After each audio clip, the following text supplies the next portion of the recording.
Hello everyone, this is Prachi. Welcome to our channel Selection Mate. I hope आप सब बहुत अच्छे होंगे और आपके एग्ज़ाम की प्रिपरेशन भी बहुत अच्छे से चल रही होगी। आज हम जीएस का मॉक टेस्ट नंबर 4 डिस्कस करेंगे, जो कि स्पेसिफिकली डिज़ाइन किया गया है एलटी ग्रेड एग्ज़ाम को देखते हुए। एलटी ग्रेड में 30 नंबर की जीएस पूछी जाएगी, चाहे आपका कोई सा भी सब्जेक्ट है, मैथ्स, साइंस, सोशल साइंस, ठीक है, कोई हिंदी, इंग्लिश, सभी के लिए 30 नंबर का जीएस आना ही है। तो ये 30 क्वेश्चन उसी को ध्यान में रखते हुए डिज़ाइन किए गए हैं। अब तक के 3 वीडियोज़ आ चुके हैं, यानी कि 90 क्वेश्चन हम कर चुके हैं। प्लेलिस्ट आपको इसी नाम से मिल जाएगी, यूपीएलटी ग्रेड मॉक टेस्ट। वहाँ पर जाकर आप देख सकते हो बाकी के 3 मॉक टेस्ट को भी, ठीक है। साथ ही साथ जिनका मैथ सब्जेक्ट है उसके लिए भी हमारे यहाँ पर क्लासेस चल रही हैं, रिवीजन क्लासेस, जिसमें मैंने एलटी का प्रीवियस ईयर पेपर के भी कुछ क्वेश्चंस आपको करा दिए हैं, और साथ ही साथ चैप्टर वाइज हम रिवीजन भी करें फॉर्मूलाज का और क्वेश्चंस का। चैनल पर आप विजिट करेंगे तो आप वहाँ पर वीडियोस को देख पाएंगे, ठीक है। अब बिना देरी के आज का सेशन शुरू करते हैं, ठीक है। कम समय में ज़्यादा क्वेश्चन मैं आपको करा पाऊँ, मेरी हमेशा यही कोशिश रहती है, जिससे आपके एग्ज़ाम में जो है हेल्प हो सके। तो चलिए आज का सेशन शुरू करते हैं। जो लोग पहली बार देख रहे हैं वो समझिएगा, आपके सामने एक क्वेश्चन होगा और उसके 4 ऑप्शंस होंगे। पहले आपको जो पता है उसको आंसर को मार्क कर लो, फिर हम इसका आंसर चेक कर लेंगे, तो आपको पता लग जाएगा कि आपको सही आंसर आता था या गलत आता था। गलत आता था तो सही आंसर क्या है। तो हम अब आज का सेशन शुरू करते हैं। पहला सवाल है, बहुत ही बेसिक सा क्वेश्चन है कि सविनय अवज्ञा आंदोलन किसने शुरू किया था। सविनय अवज्ञा आंदोलन किसने शुरू किया था। 4 ऑप्शंस आपके पास हैं, बीजी तिलक, सुभाष चंद्र बोस, महात्मा गांधी, लाला लाजपत राय। तो ये तो आप सभी को पता होगा कि महात्मा गांधी ने सविनय अवज्ञा आंदोलन शुरू किया था। Option number C will be the right answer. लेकिन कब शुरू किया था, तो 1930 में शुरू किया था। ये आपको डेट ज़्यादा इंपॉर्टेंट है, ये याद रखनी है, ठीक। और इसी आंदोलन की शुरुआत हुई थी दांडी मार्च से। सविनय अवज्ञा आंदोलन की शुरुआत दांडी मार्च से हुई थी, और कब हुई थी, 1930 में। ये आपको याद रखना है, इंपॉर्टेंट क्वेश्चन है, ठीक है। चलिए अब अगले क्वेश्चन की तरफ बढ़ते हैं। अब देखो, जीएस का पोर्शन आपके लिए बहुत इंपॉर्टेंट हो गया है, क्योंकि ईएमआरएस में भी जनरल अवेयरनेस आ रही है, डी ट्रिपल एस में भी हमेशा आती है, और केवीएस एनवीएस ने भी अपना पैटर्न चेंज कर लिया है, वहाँ पर भी आपको पढ़ना है। तो अब तो आपको ये पढ़ना ही होगा, अब खाली सब्जेक्ट के भरोसे आप नहीं रह सकते। 1857 के विद्रोह में झांसी की रानी लक्ष्मीबाई कहाँ वीर गति को प्राप्त हुई। रानी लक्ष्मीबाई वीर गति को कहाँ पर प्राप्त हुई। झांसी में, कालपी में, ग्वालियर में, या फिर दतिया में। देखो, 1857 का विद्रोह इसमें शामिल थी झांसी की रानी, ठीक है। और ये वीरगति को प्राप्त हुई है ग्वालियर में, तो सी ऑप्शन करेक्ट हो जाएगा, ठीक है।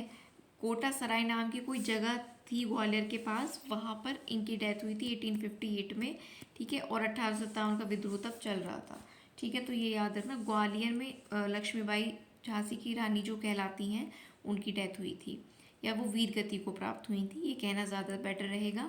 अगला क्वेश्चन है, राजा राम मोहन राय जी ने किस संगठन की स्थापना की।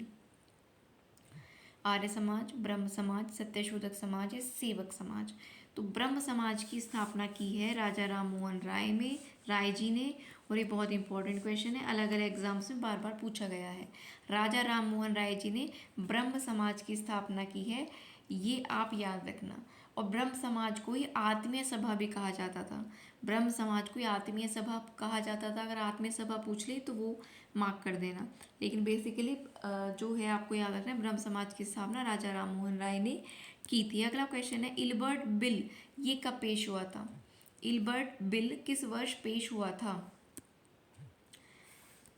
अगेन आपके पास 4 ऑप्शंस हैं, 1857, 1875, 1883, 1920।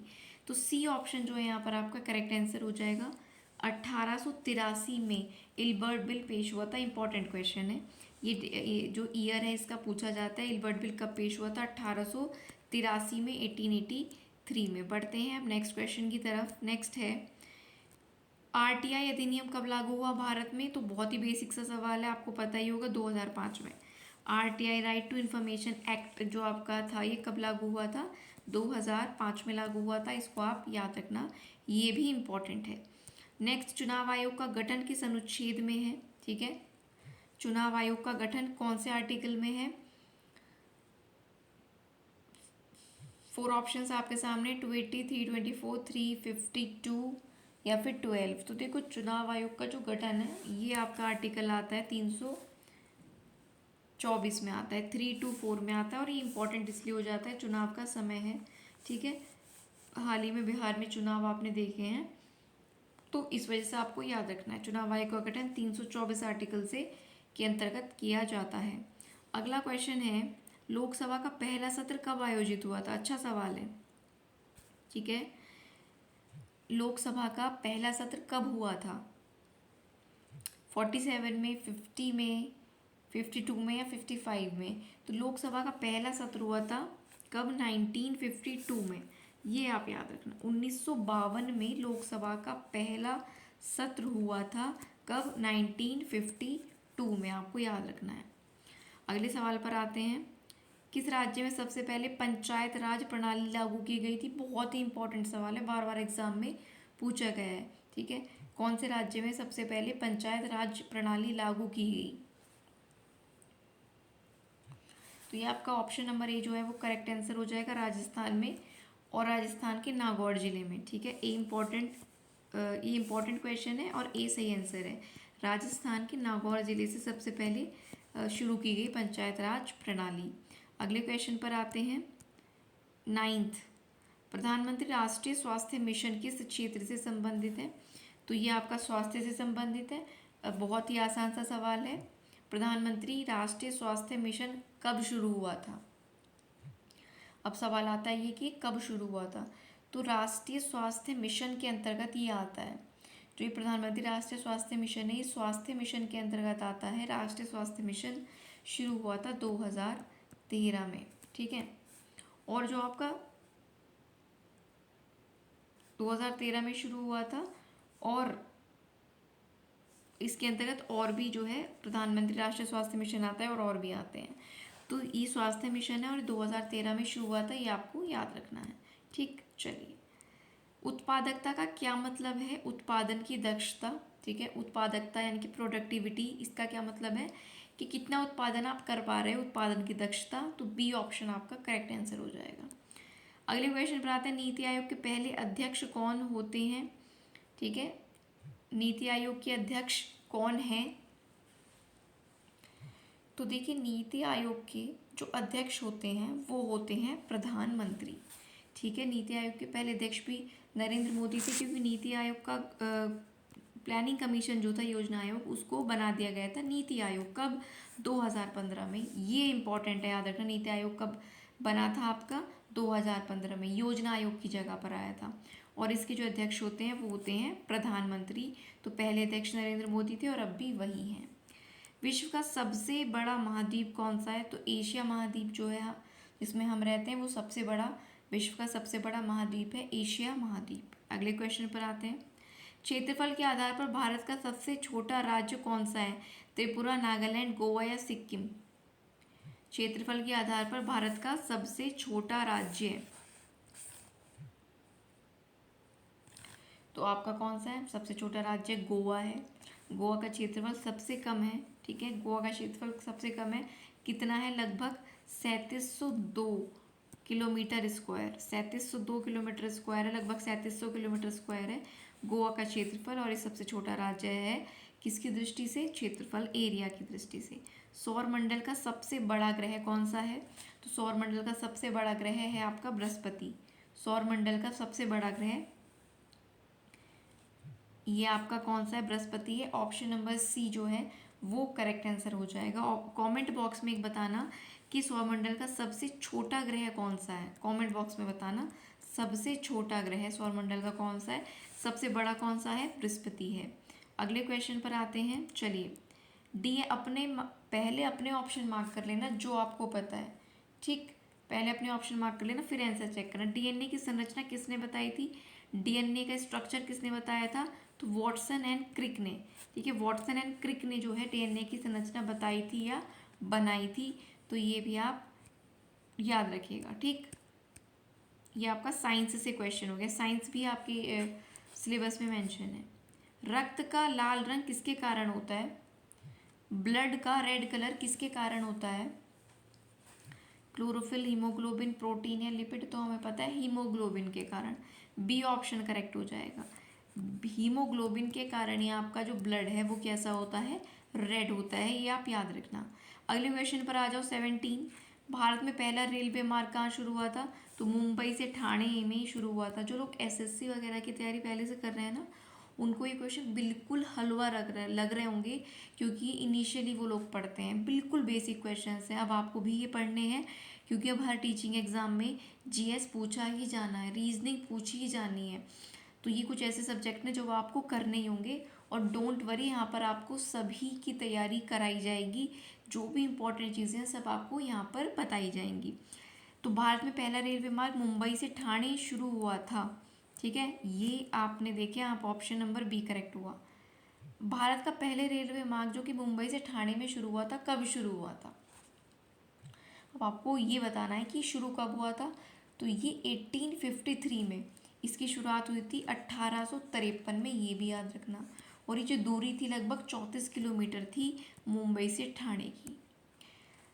पहला रेलवे मार्ग भारत में शुरू हुआ मुंबई से ठाणे 1853 में, और लगभग दूरी कितनी थी? 34 किलोमीटर थी। अगला क्वेश्चन, भारत के किस राज्य को 5 रिवर्स लैंड कहा जाता है? झारखंड, असम, पंजाब, गुजरात। आप देख रहे हो कि रिवर्स किस में है इनमें सबसे ज़्यादा? तो पंजाब में। तो पंजाब को 5 रिवर्स लैंड कहा जाता है। इसमें मुख्य रूप से कौन कौन सी रिवर है आपकी? सतलुज है, रावी है, चिनाब है, व्यास है, और झेलम है पंजाब में। ठीक है, तो इन 5 के कारण 5 रिवर्स लैंड कहा जाता है किसको? पंजाब को। मैंने आपको नाम बताया, रावी, व्यास, चिनाब, सतलुज और झेलम। अगले क्वेश्चन पर आ जाओ 19th। WTO की स्थापना कब हुई थी? वर्ल्ड ट्रेड ऑर्गेनाइजेशन, ठीक है, WTO वर्ल्ड ट्रेड ऑर्गेनाइजेशन की स्थापना कब हुई थी और इसका हेडक्वार्टर कहाँ पर है, ये भी आपको बताना है। तो देखो, WTO की स्थापना हुई थी 1995 में, 1955 में। वर्ल्ड ट्रेड ऑर्गेनाइजेशन कब बना था? 1955 में बना था, और जेनेवा स्विट्जरलैंड में इसका हेडक्वार्टर है। इससे पहले मॉक टेस्ट में हमने हेडक्वार्टर पढ़ा था इसका। तो सारी मॉक टेस्ट आपके लिए बहुत इंपॉर्टेंट, किसी में ईयर पूछा जाएगा, किसी में हेडक्वार्टर पूछा जाएगा, तो सारी चीज़ें आपकी कवर होती जाएंगी जो इंपॉर्टेंट है।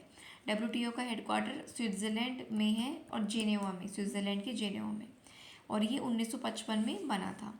नेक्स्ट है, बजट किसके द्वारा संसद में पेश किया जाता है? तो वित्त मंत्री बजट को पेश करते हैं, फाइनेंस मिनिस्टर निर्मला सीतारमन जी हैं। बहुत ही बेसिक सा सवाल है, क्लियर है आपको? आगे आ जाओ।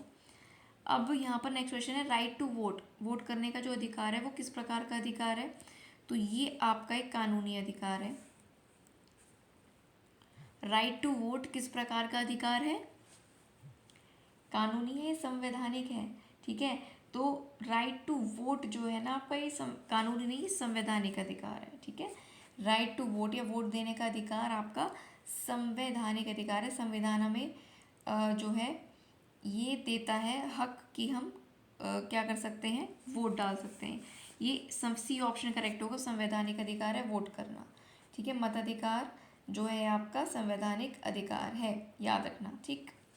आगे आ जाओ। ग्राम सभा किस स्तर पर कार्य करती है? तो ग्राम सभा राज्य स्तर पर कार्य, ग्राम सभा ग्राम स्तर पर काम करती है, और किसके अंडर आती है? राज्य के, ठीक है। देखो, राज्य के अंडर आती है ग्राम सभा, और किसके स्तर पर काम करती है? तो गांव के स्तर पर ही काम करती है, तो बी ऑप्शन करेक्ट हो जाएगा। ग्राम सभा आती तो राज्य के अंडर है, लेकिन काम कौन से लेवल पर करती है? ग्रामीण लेवल पर ही, तो बी ऑप्शन आपका करेक्ट हो जाएगा। अगले क्वेश्चन पर आते हैं। भारत में हरित क्रांति को लागू करने वाले वैज्ञानिक, तो ये आपका है MS स्वामीनाथन, सभी इनको जानते हैं। तो MS स्वामीनाथन किससे जुड़े हैं? भारत में हरित क्रांति से जुड़े हैं, ठीक है। चलिए नेक्स्ट क्वेश्चन की बात कर लेते हैं। नेक्स्ट क्वेश्चन है, अमोनिया का फॉर्मूला क्या होता है? तो अमोनिया का फॉर्मूला है NH3। NH3 जो है अमोनिया का फॉर्मूला है, इसको याद रखना। अमोनिया का फॉर्मूला क्या है? NH3। साइंस से भी 2-4 सवाल इसमें मैंने डाले हैं, क्योंकि साइंस भी आपके उसमें सिलेबस में पूछा जाएगा। क्वेश्चन नंबर 25, नोबेल पुरस्कार कौन देता है? नोबेल पुरस्कार किसके द्वारा दिया जाता है? स्वीडिश एकेडमी, संयुक्त राष्ट्र अमेरिकी संसद, या फिर नेशनल साइंस फाउंडेशन। तो स्वीडिश एकेडमी जो है नोबेल पुरस्कार देती है स्वीडिश एकेडमी। तो याद रखना आपका जो है ए ऑप्शन करेक्ट हो जाएगा। स्वीडिश एकेडमी नोबेल प्राइज़ देती है। और 2024-25 के जो नोबेल प्राइज़ हैं वो ज़रूर पढ़ लेना एग्ज़ाम के लिए, ठीक। मुझे टाइम मिला तो मैं आपको करंट अफेयर्स भी करा दूँ, क्योंकि वो करंट अफेयर्स के अंडर आता है। पंचायती राज शब्द सबसे पहले कहाँ यूज़ हुआ? अच्छा सवाल है। पंचायती राज शब्द सबसे पहले कहाँ पर उपयोग हुआ? वर्ल्ड बैंक ने किया, योजना आयोग ने किया, या बलवंत राय मेहता समिति ने किया, राष्ट्रीय विकास परिषद ने किया, ठीक है। तो इस शब्द का सबसे पहले प्रयोग किसने किया? तो यहाँ पर सी ऑप्शन करेक्ट हो जाएगा। बलवंत राय मेहता कमेटी ने सबसे पहले पंचायती राज शब्द का प्रयोग किया। सी ऑप्शन आपका जो है करेक्ट आंसर हो जाएगा। आगे आ जाओ अगले क्वेश्चन पर। मानव शरीर में इंसुलिन कौन सा अंग बनाता है? ठीक है, इंसुलिन कौन सा अंग बनाता है?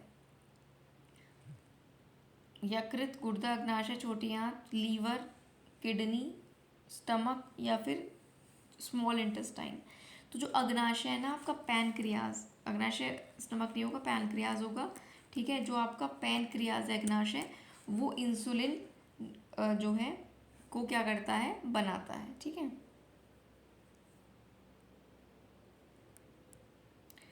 अगले क्वेश्चन पर आते हैं 28। विश्व का सबसे बड़ा लोकतंत्र कौन सा देश है? भारत है सबसे बड़ा लोकतांत्रिक देश। Democratic country, largest democratic country in world is India. C option correct हो जाएगा। चंद्रमा पर उतरने वाला पहला देश कौन सा था? अच्छा सवाल है। चंद्रमा पर उतरने वाला पहला देश कौन सा था? Bharat, Russia, China, America. तो चंद्रमा पर उतरने वाला पहला जो देश था वो यूएसए था, अमेरिका था। डी ऑप्शन आपका करेक्ट हो जाएगा। और ये कब उतरा था? 1969 में, ठीक है। 1969 में ये उतरा था, ठीक है। पहला उतरने वाला देश जो था वो अमेरिका था, 1969। लास्ट क्वेश्चन है हमारा, राष्ट्रपति शासन किस अनुच्छेद में उल्लिखित है? जहाँ पर कोई सरकार नहीं बनती है, या जहाँ पर इमरजेंसी की कंडीशन होती है, या जहाँ पर सरकार को लगता है कि वहाँ पर राष्ट्रपति शासन लागू करना चाहिए, तो वहाँ राष्ट्रपति शासन लागू किया जाता है। और ये आपका आता है आर्टिकल 356 में। बहुत ही ज़्यादा इंपॉर्टेंट क्वेश्चन है, वेरी वेरी इंपॉर्टेंट। राष्ट्रपति शासन के बारे में आर्टिकल 356 यानी कि 356 बताता है। इसमें मेंशन है राष्ट्रपति शासन, प्रेसिडेंट रूल के बारे में, ठीक है। तो ये आपके 30 के 30 सवाल यहाँ पर हो जाते हैं कंप्लीट। अब आपको बताना है कि 30 में से आपके कितने सही हुए हैं। फर्स्ट गो में जिनका आपको आंसर पता था उनमें कितने आपके 30 में से सही हुए हैं, कमेंट करके ज़रूर बताना। तो 4 टोटल आपके जीएस के मॉक टेस्ट हो चुके हैं, और इस सभी के लिए काम आएगा। एलटी के लिए, बाद में ईएमआरएस के लिए, DSSB के लिए, केवीएस, एनवीएस सभी के लिए। और मैथ्स की भी, टीजीटी पीजीटी मैथ्स की भी क्लासेस लगातार चल रही हैं। तो जिनका भी एलटी का एग्ज़ाम है और ईएमआरएस का है वो जुड़ जाइए और बढ़िया तरीके से अपना रिवीजन करते रहिए, ठीक है। अगर आपके को कोई भी डाउट है इस सब के अलावा भी किसी भी एग्ज़ाम से रिलेटेड या किसी भी सब्जेक्ट से रिलेटेड, तो आप कमेंट बॉक्स में लिखकर पूछ सकते हो। वीडियो अच्छा लगा है तो लाइक कर दो, और अपने दोस्तों के साथ जो भी आपकी स्टडी ग्रुप्स हैं उनमें प्लीज़ आप इस वीडियो को शेयर करना।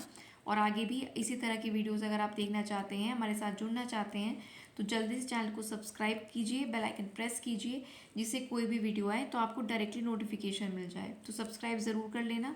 साथ ही साथ सारी अपडेट्स के लिए जहाँ पर आपको वीडियोज़ की और नोटिफिकेशंस की सब अपडेट दी जाती हैं वो है टेलीग्राम, ठीक है। सबसे पहले वहाँ सारी अपडेट्स जाती हैं, तो टेलीग्राम को ज्वाइन कर लेना। लिंक आपको मिल जाएगा डिस्क्रिप्शन में, ठीक। तो आज की वीडियो में इतना ही रखें। कितने आपके सही हुए 30 में से वो कमेंट बॉक्स में ज़रूर बताना। मिलेंगे नेक्स्ट वीडियो में, तब तक के लिए थैंक यू सो मच।